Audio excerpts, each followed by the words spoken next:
평범하지만 행복한 일들이 가득하기를 간절히 바랍니다. 저는 이제 지금은 그렇진 않은데요. 예전에 이제 학교 다닐 때 막 공부할 때는 아침에 일어나는 게 굉장히 힘이 들었습니다. 그래서 눈을 뜨려면 이렇게 좀만 더 자고 싶다라는 그런 생각이 많이 들었거든요. 여러분 어떠십니까? 아침에 좀 잘 일어나시는 편입니까? 아니면 일어나는 게 힘든 편이십니까? 제가 이제 예전에 그 고등학교 때는 부천에서 태능까지 이렇게 통학을 한 적이 있었습니다. 한 6개월을 했는데요. 그러니까 12시에 들어가서 5시에 막 나오고 이제 그랬거든요. 그러니까 막 그때 잠이 모자라가지고 기차 전철을 막 뭐라고 마지막 역까지 간 적도 있고요. 자다가 아침에는 못 일어나가지고 이제 뭐 1교시, 2교시 할 때 간 적도 있던 그런 기억이 좀 있습니다. 근데 정말 피곤할 때에는 그 알람 소리가 들리지 않죠. 그리고 5분만 더 있다 깨야 된다는 그런 결심을 하고 좀 더 자지만 그 5분이라는 시간이 훌쩍 넘어서서 아주 빠르게 이제 시간이 흘러가는 그런 경험들을 하게 되었습니다. 뭐 삶이 바쁘고 인생이 이제 고단하면 이제 그럴 수 있습니다. 그런데 이제 그러다 보면 이제 그런 일상들이 좀 반복이 되다 보면 나는 왜 이럴까라는 어떤 그런 생각이 좀 들죠. 그래서 이제 좀 자존감이 이렇게 떨어지는 그런 경험도 하게 되는데요. 요즘은 보니까요, 이 게으름도 문제지만 번아웃이라고 하는 번아웃도 문제라고 하고 있습니다. 여러분 이 번아웃이 뭔지 아시죠? 사실 우리가 살고 있는 이 시대가 굉장히 어떤 그 경쟁을 요구하는, 그리고 그 경쟁 가운데서 이겨야 한다라는 어떤 그 전제 조건을 가지고 생활하고 있습니다. 그래서 항상 다른 사람보다 먼저 어떤 그 좋은 고지를 선점해야 된다라는 그런 부담감이 있는 거죠. 이런 그 과도한 경쟁 가운데서 쉬어야 할 때 쉬지 못해서 이게 이제 몸으로나 또 어떤 그 멘탈에 이제 문제가 생기는 경우를 이야기합니다. 그래서 이제 그것을 번아웃이라고 얘기하죠. 이제 이런 분들은 병원에 가게 되면 의사들이 어떠한 처방을 내릴까요? 쉬라고 합니다. 쉬라고. 그래서 이제 뭐 한국 같은 경우에는 저 물 좋고 산 좋은 저 제주도에 가서 쉬기도 하든지 또 뭐 강원도에 가서 쉬는 이제 그런 일들이 종종 있습니다. 자, 그런데 우리는요, 이 게으름과 쉼을 구별할 필요가 있다라고 생각합니다. 그러니까 이 게으름과 쉼 자체가 둘 다 어떤 그 삶에서 멈춰서 쉰다라고 생각하지만 이 두 단어는 다른 모습을 가지고 있다라는 거예요. 여러분 이 게으름과 이 번아웃으로 인한 쉼의 그 차이를 구별하실 수 있겠습니까? 쉼은 뭡니까? 쉼은 재충전을 위해서, 그러니까 더 나아가기 위해서 잠깐 멈추는 것을 이제 쉼이라고 얘기하고요. 게으름은 미루기 위해서 멈추는 거죠. 거기에는 뭐 도전도 없고 노력도 없고 그냥 나에게 주어진 그 상황을 피하기 위한 도구로 사용하는 것입니다. 이제 같은 모습이지만 내용이 달라요. 성경 잠언에는요, 이 솔로몬이 게으름에 대해서 굉장히 많이 교훈을 해주고 있습니다. 그리고 반복해서 강조하고 있죠. 그 이유는 단순하게 열심히 살아라 뭐 이제 그런 의미로 저희들에게 조언을 해준 것이 아니라 솔로몬이 인생을 이렇게 살펴보면서 인생 전체에, 삶 전체에 있어서 이 게으름이 영적으로나 정신적으로 또 물질적으로 우리의 삶에 아주 깊은 영향을 주기 때문에 이것을 이렇게 좀 경계하고 이것을 조심하라고 우리들에게 조언하는 것입니다. 솔로몬은요, 이 잠언서에 보게 되면 인생을 서서히 파괴시키는 힘이라고 설명해 주고 있어요. 뭐라고요? 인생을 서서히 파괴시키는 힘. 그러니까 자기도 모르는 사이에 자신의 그 인생이, 자신의 삶이 조금씩 망가진다라는 것입니다. 자, 성경 말씀 잠언 6장 9절 말씀을 한번 보도록 하겠습니다. 다 같이 한번 읽어보겠습니다. 시작. 게으른 자여, 내가 어느 때까지 눕겠느냐? 내가 어느 때에 잠이 깨어나겠느냐? 좀 더 자자, 좀 더 자자. 손을 모으고 좀 더 눕자 하면 내 빈궁이 강도같이 오며 내 궁핍이 군사같이 이르리라. 피곤하면 좀 더 잘 수 있죠. 이게 좀 더 자는 것이 나쁘다라고 얘기하는 것이 아닙니다. 그런데 이제 좀 더 자자, 좀 더 자자 하다 보면 이게 점점점 길어진다라는 거죠. 그리고 그것을 멈추지 못했을 때에 이런 모습들이 계속 반복이 될 때에 나의 인생까지도 영향을 줄 수 있는데 많은 사람들이 그 부분에 대해서 잘 인지하고 있지 못하다라는 것입니다. 여러분, 우리 인생에는요 늘 때가 존재합니다. 해야 할 때가 있고 멈춰야 할 때가 있고, 근데 그 때를 자꾸만 놓치게 만드는 것이에요. 솔로몬은 이 게으름 자체를 우리 인생을 파괴하는 파괴자라고 이야기하는 것이죠. 잠언 21장 25절입니다. 게으른 자의 정욕이 그를 죽이나니 이는 그 손으로 일하기를 싫어함이니라. 여기서는 뭐라고 표현하겠습니까? 그 게으름이 그 인생을 죽인다라는 표현을 쓰고 있는 것이에요. 자, 그런데 문제는 뭡니까? 우리가 이 게으름에 대해서 잘 인지하지 못한다라는 거예요. 이게 그렇게까지 나쁜 것인가? 조금 뭐 이렇게 여유를 부리는 거 아닌가? 뭐 이런 생각을 할 수 있다라는 거예요. 자, 예를 들어 볼게요. 뭐 이제 남 이야기 할 필요가 없습니다. 사실 제가 좀 약간 게을러요. 천성적으로 약간 좀 게으른데 어릴 적에는 이게 저한테 큰 단점이라는 생각을 하지 못했어요. 이제 게으르다라는 것은 뭡니까? 매사에 의욕이 적다라는 말이고요. 이 어떤 그 직접적인 목표가 없으면 웬만해서는 잘 움직이지 않아요. 이제 그러다 보니까 자주 하는 말이 있는데 그게 뭐냐면 귀찮다라는. 예, 우리 저희 와이프한테 자주 하는 말이 있는데 나중에 하자. 뭐 이런 얘기를 많이 하죠. 그런데 제가 이제 어릴 적에는 이게 제 인생에 어떤 큰 충격을 줄 거라고는 생각을 해보지 못했어요. 그냥 그렇게 물 흐르듯이 그렇게 이제 흘러갖고 살아갔다라는 겁니다. 제가 이제 종종 설교 얘기 시간 때에 이제 군대 간 얘기를 말씀드렸죠. 제가 이제 특공대를 가게 되었어요. 근데 저희 어머니는 분명히 군대 가기 전에 저한테 조금만 노력하면 이 학원이 있는데 거기서 이제 학원을 잘 다니면 그래서 그 자격증을 따면 전산병이라든지 의무병으로 가면 된다. 그러면 안시를 지키니까 너무 쉬우니까 가라. 그렇게 얘기했어요. 저에게 2번의 기회가 있었죠. 근데 제가 그때마다 한 말이 제가 알아서 하겠습니다. 네, 그렇잖아요. 이렇게 이런 말로 해가지고 그 2번의 어떤 그 기회를 제가 이제 다 물렸죠.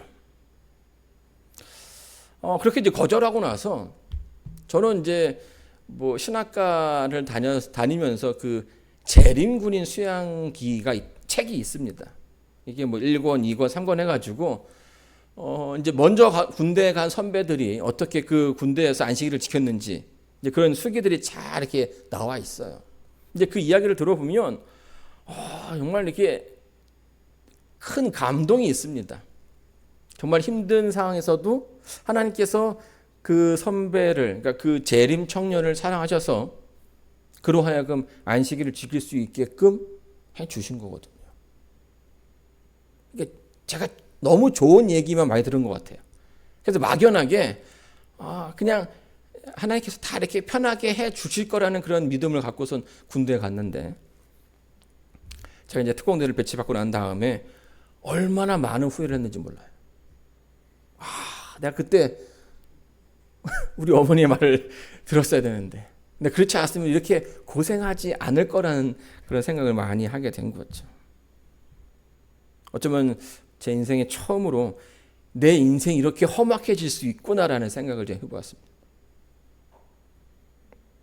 그 게으름의 결과가 이렇게 나에게 다가왔구나라고 제가 느낀 거죠.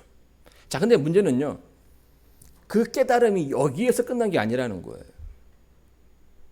제가 이제 2년 6개월을 2년 2개월이군요. 26개월이니까. 이 게으름이 우리의 삶에 얼마나 큰 충격을 주는지 제가 체험적으로 경험한 적이 있습니다. 저희 부대는요, 훈련이 많아요.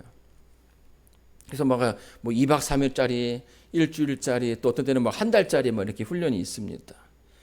근데 이제 훈련을 나가다 보면 이제 부대를 떠나는 일이기 때문에 준비해야 할 그런 준비물들이 굉장히 많이 있습니다. 뭐 양말 몇 개, 소금 몇 개부터 시작해가지고 그 훈련에 사용한 되는 그 기보제를 다 준비를 해야 돼요. 근데 이 준비물들을 다 누가 준비할까요? 각자 다 자기가 다 하면 좋은데 이 병장들은 또 안 하죠. 그러면 이제 상병을 중심으로 해가지고 1병, 2등병이 이제 그거를 준비를 해요. 근데 이 준비를 미리미리 하면 좋은데 항상 언제 하냐면 그 가기 전날 해요. 또 심할 때는 가기 그 전날 밤에 하는 경우도 있어요. 여러분, 제가 아침에도 잘 못 일어나지만 또 밤잠도 많거든요. 그러면 이제 이렇게 정신이 10시가 넘어가면 12시가 이렇게 다가가면 이 정신이 혼미해집니다. 그러면 이렇게 약간 좀 느려져요. 근데 그러면 계속 그 밤 사이에 물건을 챙겨야 되는데 그런 물건들이 어디에 있는지를 다 찾아내야 되는 거예요. 병장들은 자고 있으니까 불 켜고 찾을 수 없겠죠. 후레쉬 켜고 이렇게 살금살금 이렇게 고양이 발로 이렇게 해가지고 찾고 다니는데 이 여러 그 소리도 들리고 또 주먹도 날아오기도 하고 그런 이 험악한 상황에서 더 긴장하게 되는 거예요. 근데 이제 그런 날들을 이렇게 좀 보내면서 제 머릿속에 이런 생각이 드는 거죠. 왜 미리미리 안 하는 건가? 사실은 바로 직전에 하는 그 스타일이 제가 늘 해오던 그런 스타일인데, 이게 얼마나 비효율적이고, 이게 얼마나 무서운, 어쩌면 우리 인생에 큰 위기를 가져다 줄 수 있는 그런 행동인지 그때는 미리 미처 몰랐다라는 겁니다. 제가 이제 그 사실을 맞아가면서, 혼나가면서 배웠다라는 거예요. 그래서 제가 이제 군회를 이제 제대할 때는 되니까 이게 미리미리 준비하는 것은 정말 축복이다. 이런 생각이 이제 이런 결론을 내리게 됐죠. 이 분주한 시간 가운데 사람들이 그 능력을 제대로 발휘할 수가 없습니다. 그래서 제가 군대가 힘들긴 했지만 저는 군대를 굉장히 사랑합니다. 왜냐하면 저에게 정말 많은 깨달음, 많은 가르침을 주었기 때문에. 물론 이제 지금도 이제 그 천성을 다 버리지는 못한 것 같아요.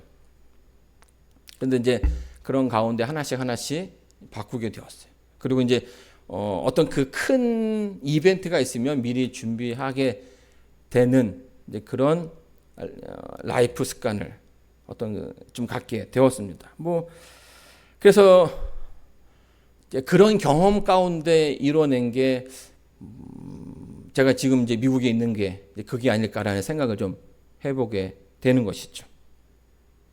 왜냐하면 아직도 영어를 해야 된다는 어떤 그 목적지가 멀지만 저는 원래 시작도 안 한 그런 상태였기 때문에 이걸 위해서 제 스스로 계획하고 준비하고 왔다라는 것에 대해서 하나님의 큰 축복이라고 생각이 됩니다. 이 잠언의 주제는요, 지혜와 어리석음을 대조해 가면서 이야기를 풀어가고 있습니다. 근데 부지런함은 이 지혜의 어떤 그 자연스러운 결과인데, 게으름은 어리석음을 나타내는 어리석음의 핵심 증상이에요. 잠언 13장 4절에는 이렇게 얘기합니다. 게으른 자는 그 마음으로 원하여도 얻지 못하나 부지런한 자의 마음은 풍족함을 얻느니라. 여기에서도 이 게으른 사람과 이 부지런한 사람을 비교하면서 그 차이를 분명하게 얘기해 주고 있습니다. 이 게으르다라는 것이 우리 인생에 어떠한 결과를 가져다 주는지 솔로몬은 잘 설명해 주고 있어요. 자, 그런데 솔로몬의 이야기는 여기서 끝나지 않습니다. 이 게으름이 자기의 인생만을 망가뜨리지 않는다라는 거예요. 이 게으른 사람은 반드시 또 그 주변에도 영향을 미친다라는 것이 솔로몬의 이야기입니다. 나로 시작해서 다른 사람에게도 해를 끼칠 수 있다라는 거예요. 이 잠언 10장 26절에 보게 되면 이렇게 설명합니다. 이 솔로몬이 어떤 그 상황을 또 어떤 그 대상을 설명하는데 아주 탁월한 능력을 좀 가지고 있는 것 같아요. 게으른 자는 그 부리는 사람에게 마치 이에 초 같고 눈의 연기 같으니라. 이 솔로몬이 뭐라고 설명하는 것 같습니까? 게으른 사람을 부리는 것이 쉽다라는 것입니까? 어렵다는 것입니까? 네, 어렵다라는 거죠. 여러분, 초를 씹어본 적 있으세요? 네, 초를 씹은 적이 그렇게 많지는 않을 거라고 생각이 됩니다. 먹을 일이 없죠. 요즘은 이제 그 꿀을 팔 때에 그 어떤 그 벌꿀 통해서 통째로 이렇게 뜯어다가 아예 이렇게 벌집 그 자체로 파는 경우가 있습니다. 왜냐하면 워낙 가짜 꿀들이 많다라고 해가지고요.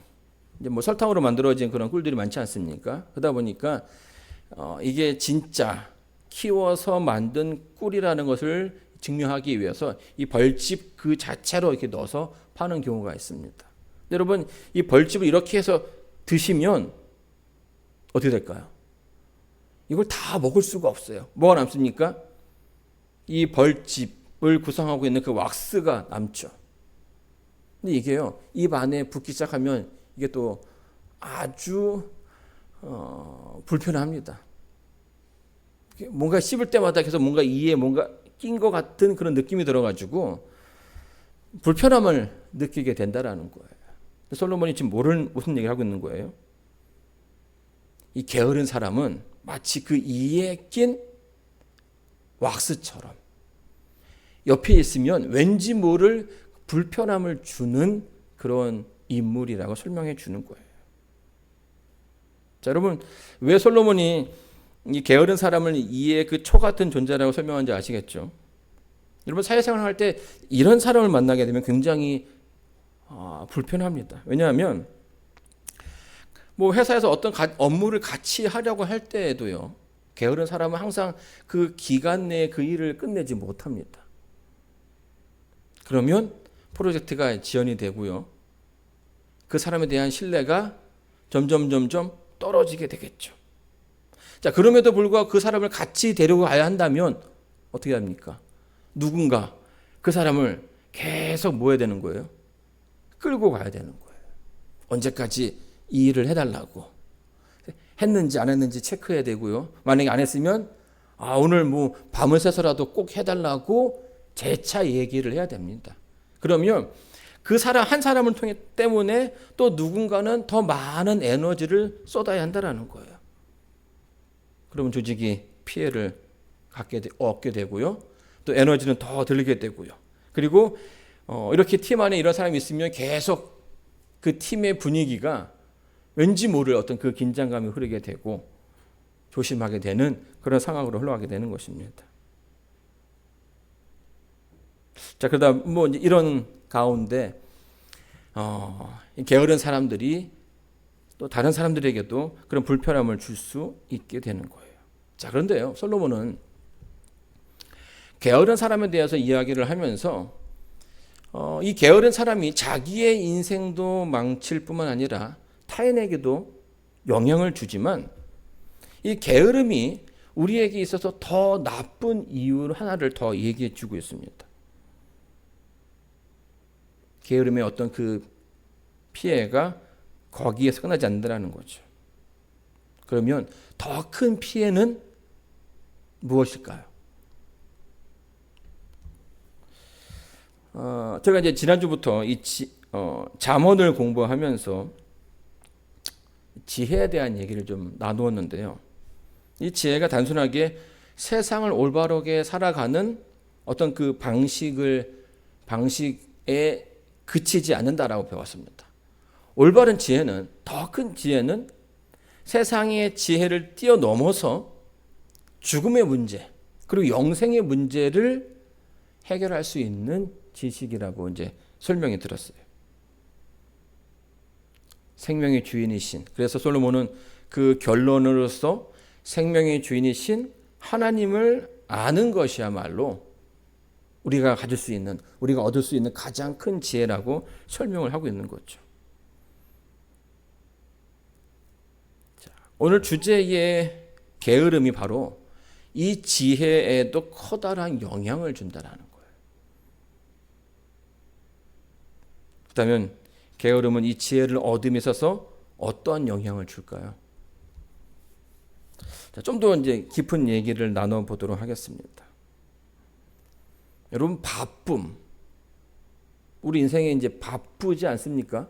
뭐 해야 할 일들이 많고, 뭐 준비해야 할 것들이 많고, 또 그래서 아침부터 일어나서 저녁에 잠이 들기 전까지 우리는 계속해서 무언가를 열심히 합니다. 여러분, 이 바쁨이 게으름이 될 수 있을까요? 될 수 있을까요? 자, 이 바쁨이 왜 게으름이 될까요? 자, 성경에 솔로몬이 이런 얘기를 합니다. 26장 14절입니다. 문짝이 돌적이를 따라서 도는 것 같이 게으른 자는 침상에서 구느니라. 이 돌적이가 뭘까요? 예. 돌적이는 힌지라고 합니다. 힌지. 우리 교수장로님이 이렇게 말씀해 주셨어요. 한국말로 이제 경첩이라고 합니다. 그러니까 문과 문틀 사이에서 이 문이 매끄럽게 이렇게 움직일 수 있게끔 도와주는 도구죠. 솔로몬이 설명을 아주 기가 막히게 하고 있습니다. 이 문짝이 움직일 때마다 이 경첩은 굉장히 바빠요. 계속 왔다 갔다 하지 않습니까? 그런데 어디를 갔는가 하면, 그러니까 이동하는가라고 생각할 때에는 이 경첩은 하는 일이 없어요. 굉장히 바쁘게 움직이지만 항상 어디에 있는 거예요? 항상 제자리에 있는 거죠. 한 남자가 있습니다. 그는 매일 아침에 일찍 일어나서 분주하게 움직여요. 커피를 내리고 뉴스를 틀고 아침에 메일이 왔는지 메일을 확인하고 핸드폰을 확인을 합니다. 그리고 오늘 해야 할 일들을 쭈르륵 다 적어요. 그리고 하루가 시작되면 그 내가 해야 된다라는 것들 하나씩 해가면서 지워가면서 그 모든 일들을 다 마친다라는 거예요. 그리고 집에 돌아와서 이제 씻고 저녁을 먹고 잠이 들게 되는 거죠. 자, 그리고 이렇게 얘기합니다. 오늘 굉장히 바빴는데 무언가 허무한 그 마음이 든다라는 거예요. 오늘 우리의 하루가요, 이 문이 그 경첩을 따라 왔다 갔다 하는 그런 모습처럼 될 수 있다라는 거예요. 겉으로는 바쁘게 움직이고 있는데 정말 중요한 일을 놓치고 살아갈 수 있다라는 겁니다.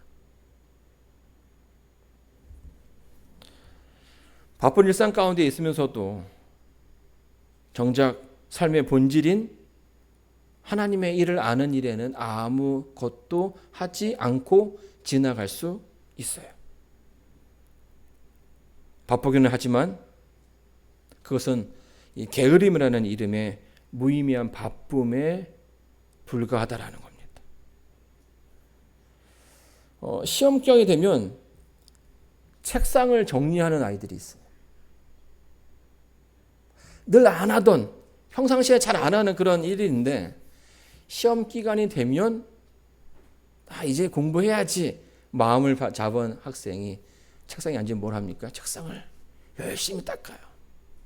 그리고 저 구석에 있는 그 지우개 똥도 다 하나씩 집어가서 책상을 아주 깨끗하게 한다라는 거예요. 이상하게 왜 그날따라 그 책상이 이렇게 더러워 보이는지 모르겠어요.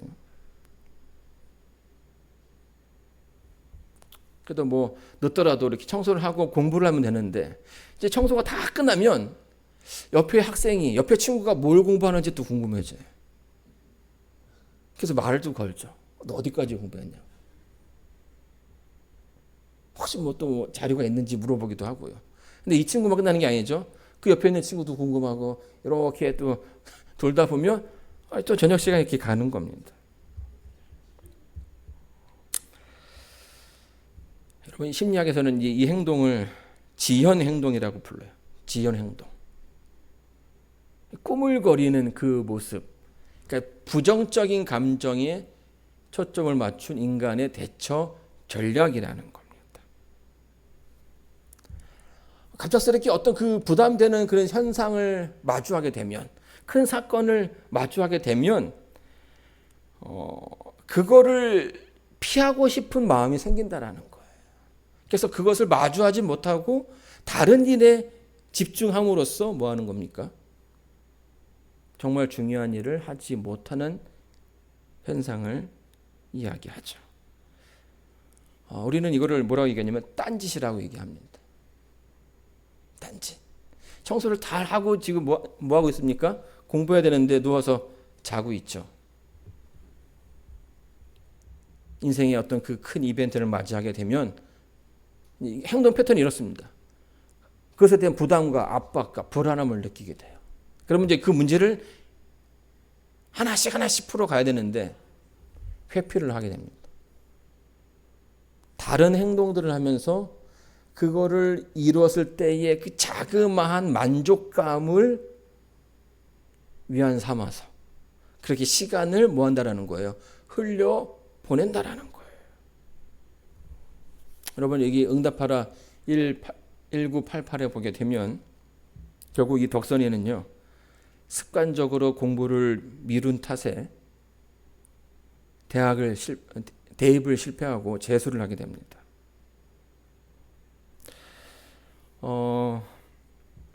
오랫동안 이 지현에 대해서 연구했던 이 캐나다의 어떤 그 박사가 꾸물거림은 부정적인 감정에 초점을 맞춘 인간의 전략이라고 이야기를 해요.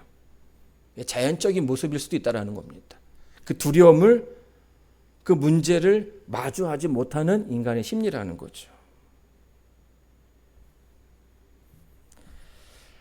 이때 이제 선택하게 되는 그 딴짓은요, 원래 내가 해야 되는 일보다 더 재밌는 것을 한다고 얘기해요. 그래야 뭐 하는 겁니까? 거기에 마음을 두면서 거기에 집중할 수 있다라는 거죠. 고통스러운 일은 미루고요. 당장 흥미롭고 재미난 일을 함으로써 어떤 그 쾌락의 원리대로 움직이게 한다는 것이에요. 그래서 항상 때가 되면 하겠다라고 이야기하지만 그때는 어지간해서는 오지 않는, 그 때를 만나기가 쉽지 않은 그런 삶을 살아가게 되는 것입니다. 다시 말해서 딴짓을 하게 되는 것은, 딴짓을 하게 되는 그 바쁨은 삶의 어떤 그 본질을 놓쳐버리는 게으름의 또 다른 모습이라고 설명하는 거예요. 자, 그런데 이 게으름이요, 문제는 우리의 신앙과 우리의 어떤 그 영적인 삶에도 치명적인 영향을 줄 수 있다는 거예요. 자, 앞전 읽었던 말씀인데요. 게으른 자의 마음은 원하여도 얻지 못하나 부지런한 자의 마음은 풍족함을 얻느니라. 게으른 사람의 특징은요, 내가 무언가를 원하지만 결코 그것을 얻을 수 없다라는 겁니다. 그 이유가 뭡니까? 그것을 향해서 가지 않기 때문이에요. 여러분, 우리의 삶에서도요, 기도하지 않고 신앙을 할 수도 있어요. 말씀을 보지 않고도, 하나님의 그 뜻을 묻지 않고도 바쁘게 살아갈 수 있습니다. 그저 바쁘게 사는 모습이 밖에서 보게 되면 그냥 신앙을 잘하고 있는 모습처럼 보일 수 있지만, 그 삶은, 그 모습은 정말 중요한 것을 놓치고 있다는 거예요. 그 원하는 것을 얻지 못한다는 얘기를 하고 있는 것입니다. 그리고 그것이 올바른 신앙인의 모습이 아니라는 거죠. 왜요? 자꾸 뭘 하는 거예요? 딴짓을 하고 있는 거죠. 딴짓.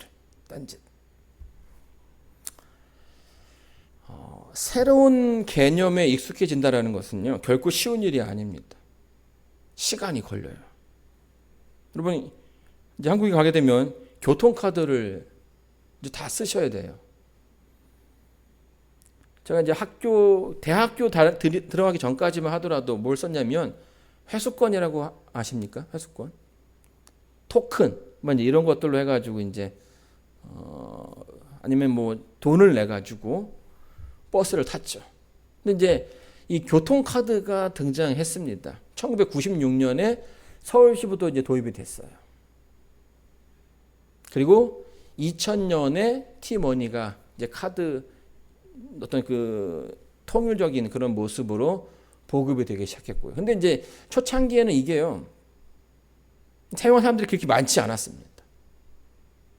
왜냐하면 이제 새로운 문화이기 때문에 뭐 그냥 저기 그 매표소, 뭐 정류소 가게 되면 돈 주고서 회수권 사고 뭐 토큰 사고 하면 되는데, 이거 뭐 충전도 해야 되고 또 이거 잃어버리면 불편하기도 하고 또 어떻게 충전하는지도 잘 모르겠고 이제 하는 그런 일이 있었던 거예요. 그러다가 2004년부터 이게 이제 대중화되기 시작했어요. 그래서 버스, 지하철 전체적으로 이렇게 통갈 시스템으로 가게 되었죠. 처음부터 대중화되기까지 얼마나 걸린 거예요? 한 10년 정도의 시간이 걸린 거예요. 저도 이제 이런 기억이 나요. 제가 이제 처음에 교통카드를 어떻게 이제 얻게 되었어요. 근데 이걸 써야 되는데 이미 친구들은 다 뭐 전부터 써가지고 잘 쓰고 있는데 약간 좀 긴장이 되는 거예요. 한 번도 써본 적이 없는데 어떻게 써야 될까? 그래가지고 이제 제가 이제 버스를 올라탔는데 카드를 이제 대면 요 밑에 카드를 대주세요 하는 부분에다가 대면 되거든요. 제가 또 이렇게 너무 긴장한 탓에 이 카드를 댔는데 이 카드가 소리가 나는 거예요. 카드를 잘못 대었다고. 이상하다고. 그래서 이제 계속 대는데 계속 소리가 나는 거예요. 막 그냥 사람들이 막 다 쳐다보는데 제가 더 긴장했겠죠. 근데 알고 봤더니 제가 이제 처음 썼을 때니까 이 카드를 대는 판에다가 대야 되는데 저 잔액이 나오는 그 거기에다가 계속 된 거예요. 그런 실수들이 이제 우리 삶 속에 필요하다라는 겁니다. 익숙해지기까지. 그래서 뭐 지금은 이제 그런 실수는 안 하겠죠. 이미 그 실수를 통해서 어떤 그 경험을 하게 되었으니까요. 어떤 새로운 개념에 익숙해지기라는 것은 말처럼 쉽지만은 않습니다. 반드시 그 익숙해지는 그 시기가 좀 필요하고요. 시간이 필요합니다. 신앙도 마찬가지예요. 우리가 이제 신앙을 한다라고 했을 때에 하나님을 믿고 이 세상 가운데서 살아간다라고 얘기할 때에 우리가 표현을 그렇게 하고 그렇게 살아가지만 그것이 그 신앙이 그 믿음이 그 나의 삶 가운데 이렇게 자리하기까지는 시간이 필요하다라는 거예요. 실수도 해야 되고요. 실패도 경험하게 되고 또 그러면서 그 실수 가운데서 실패 가운데서 또 다른 교훈을, 또 다른 배움을 얻어야 되는 겁니다. 여러분, 이 가정이 없이도 신앙하는 사람이 있을 수 있겠죠. 그러나 대부분 그렇지 않다라는 거예요. 게으른 자의 마음은 원하여도 얻지 못하나 부지런한 자의 마음은 풍족함을 얻느니라. 여러분, 솔로몬이 왜 이런 말을 했을까요? 마음만으로는 되지 않는다라는 거예요. 결심만으로 되지 않는 일들이 있다라는 것입니다. 공부를 열심히 할 마음은 있는데 그 마음만으로 성적이 오르진 않죠. 뭘 해야 됩니까? 계획을 해야 되고요. 집중을 해야 되고 무언가 하나씩 실행해 나가야 된다라는 거예요. 여러분, 이런 것들이, 이런 과정들이 동반되지 않으면 지식은 쌓이지 않습니다. 가족 관계도 마찬가지예요. 나는 가족을 사랑해. 여러분, 이 말로 그 사랑이 다 표현되지 않습니다. 그 마음만으로 가족 관계가 유지되는 것이 아니에요. 늘 바쁜 아버지들이 있습니다. 마음으로는 그 자녀에게 뭔가 잘해주고 싶다라는 그런 마음을 갖고 있지만 야근에다가 대화하는 이 단답형으로 이렇게 끝나게 되면 어떻게 됩니까? 그 관계가 점점 멀어지는 거예요. 물론 아버지들은 왜 내 마음을 몰라주냐 이렇게 얘기할 수 있어요. 여러분, 마음만으로 안 되는 것이 있다라는 거예요. 특별히 어떤 그 사랑은요, 시간이 필요하고요, 대화가 필요하고 표현이 또 스킨십이 필요한 것입니다. 그런 작은 어떤 관심들이 행동으로 표현되고 그 행동 가운데 그 마음이 전해지게 되는 거예요. 여러분, 운동해야지 마음먹으면 살이 빠질까요? 살이 빠지지 않아요. 제가 여러분 마음을 먹어봤지만 되지 않더라고요. 체중 감량은요, 식단을 또 짜야 되고요, 수면도 잘 관리해야 되고요, 운동도 해야 됩니다. 이런 다 방면적으로의 어떤 그 실천의 결과 가운데 체중이 감량하게 되는 거예요. 그러면 습관이라든지 성격, 그리고 오늘 우리가 좀 더 나눠보고자 하는 그 신앙, 여러분 이것도 마찬가지라는 거예요. 화 안 내야지, 이런 결심, 게으름 버려야지 하는 이런 다짐들, 이게 의식만으로 되지 않는다는 거예요. 거기에는 훈련이 필요하고 반복, 숙달, 이런 과정들이 있어야지, 이거 없이 마음만으로 이루어지지 않습니다. 물론 우리는 그 가운데 또 무엇을 기대합니까? 성령 하나님의 역사를 기대하죠.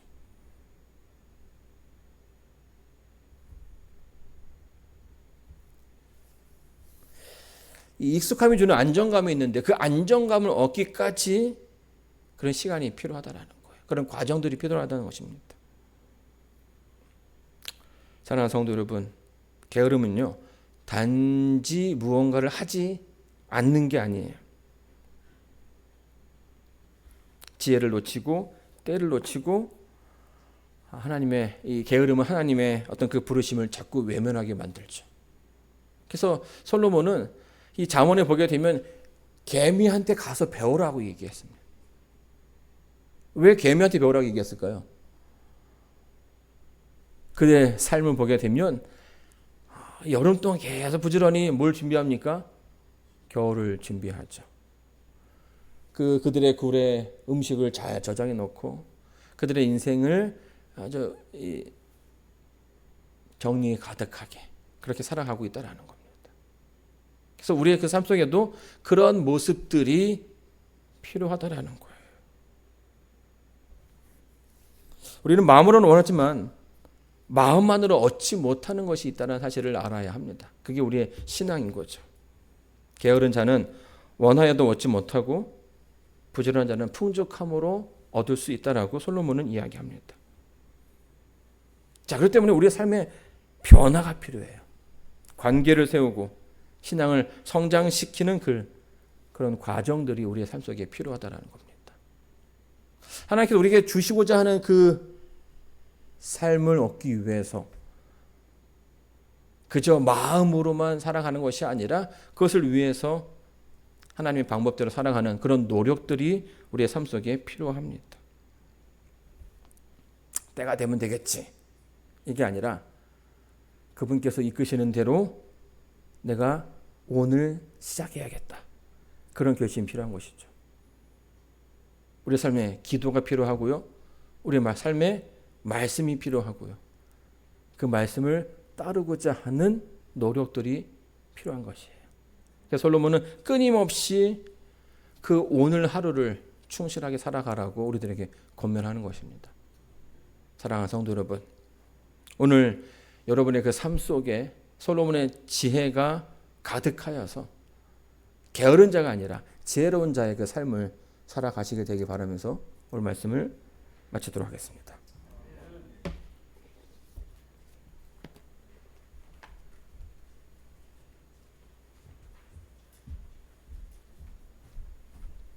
다 같이 일어나셔서 참여해 보시겠습니다.